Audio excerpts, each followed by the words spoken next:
Well, first of all, thanks for having me. The story's been great. And I think if you think about the NTT group, it's a $100 billion plus conglomerate. And, they started their global expansion journey back in 2007. And I was a McKinsey company before and, had the privilege of working with them on architecting the global expansion. And when I started working with them in 2011, it was $1 billion outside Japan, and today we're about 19. Now, so, we've acquired a lot of companies over the years, and now we've consolidated all of them and merged all of them into one single global company, which now I have the privilege to run over the last 6 months. So it's been a fantastic journey. I think it's been a journey of firsts. We're probably the only company in the world that has physical infrastructure and IT services. Yes. Probably the only example of a Japanese conglomerate building an at-scale enterprise services business outside of Japan. And frankly, the only example of a telco, because NTT is actually a telco, building a successful IT services business. Many have tried, many have failed. So it's been a privilege to be part of that. Well, yes, and many firsts, as you pointed out there. But when I talk to tech company CEOs in Davos, the mood certainly seems to suggest that there is optimism, there's confidence that this is likely to be a better year, that we're probably even getting back to double-digit industry growth rates. What's the expectation that you have? I think it's pretty similar. I would say we already started seeing an uptick the last 6 months. What we had seen, of course, when the macroeconomic slowdown happened because of the interest rate environment, is the discretionary spend just went away, right? But what we have seen over the last 9 months is the large-scale transformational deals are back in the market, and the discretionary spend is starting to come back. Not at the level that we have been accustomed to in the past, but it is definitely coming back. And I think while there's a lot of things uncertain with, from a geopolitical and other standpoint, there's a general sense of optimism that things will be better.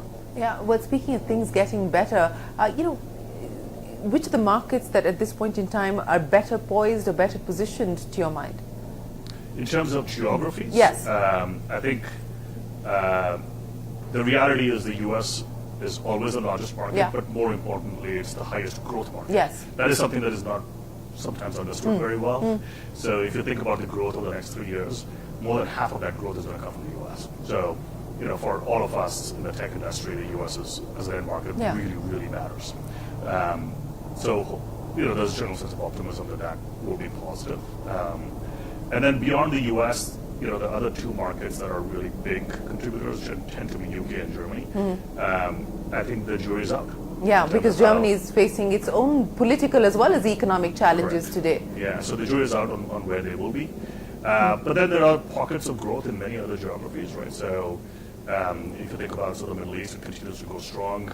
If you think about the post-election Southeast Asia, it continues to be strong. And of course, India has been strong, and we think it will continue to be strong. And we have a very strong starting point there, so we're pretty bullish in India as well.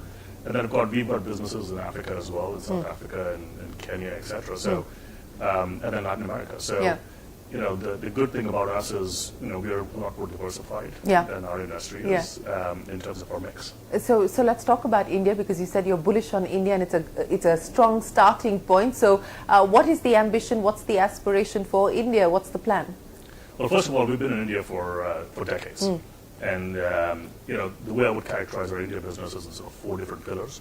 So number one, we are in the sort of the internet infrastructure, digital infrastructure business, so data centers, etc. And we've just landed our first submarine cable in Chennai and Mumbai. Our data center business, since 2011, we've invested $3 billion plus into India, right? So, we think with AI especially, that demand profile is going to continue to grow, and we are, planning to continue to invest in that space. How much more are you likely to invest, given the fact that, with the opportunity, but also with data localization requirements, we are going to have to see more infrastructure being set up? Absolutely. We've already committed another $500 million. So those are projects that are being worked on right now. So we will see that capacity come online. We have about 300 megawatts of capacity already operational. There's another 275 that's going to come online relatively quickly. And that's across, 5 different markets. And we continue to explore tier 2 markets as well.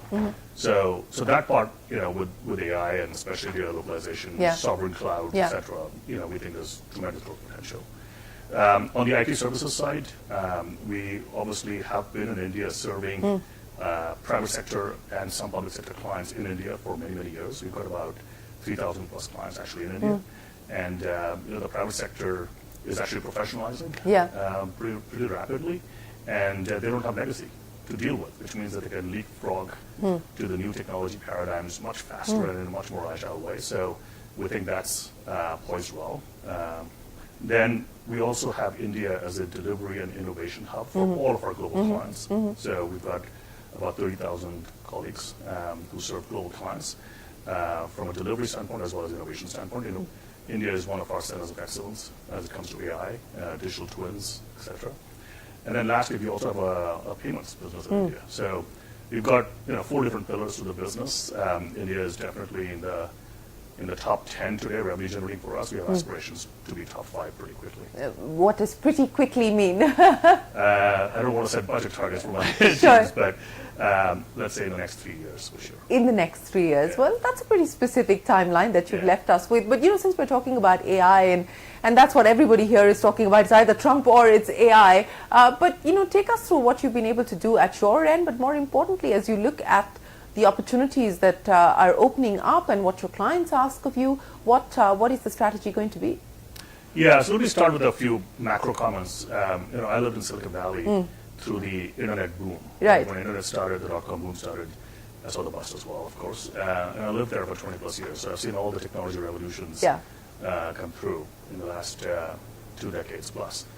And I truly believe that AI in its current form and future form is going to be bigger than the internet. As with all technologies, I think we massively overestimate the adoption and impact in the short term, and massively underestimate it in the long term, right? But I think, generally speaking, every technology cycle, there is a cycle time between those two things, and the cycle time between this massive overestimation short term, underestimation long term is going to be much shorter as it relates to AI. So that's sort of a macro comment, if you may. In terms of what we have seen with our clients and the work we are doing, I would say we've moved on from mass experimentation. Okay. So the playtime is over. Right. The work time has started. The work time has started. So, but today it's very much centered around more horizontal use cases. So software development, content creation, chatbots, personal assistants, those kinds of use cases. And even if in business processes, it's much more around document-intensive business processes, so intelligent document management as an example. I think 2025 is going to be the year when agentic AI truly arrives.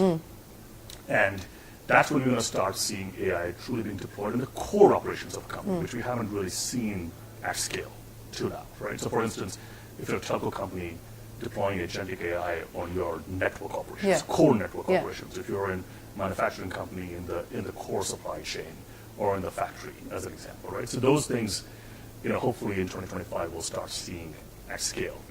But it's not about the technology.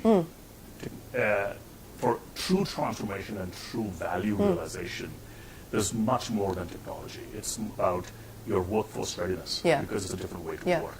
It's about your data readiness, because a lot of times that's the biggest challenge that we see in our clients. So a lot of other things have to get solved, and legacy is a huge issue, right? So a lot of other things have to get solved to truly get the value from AI.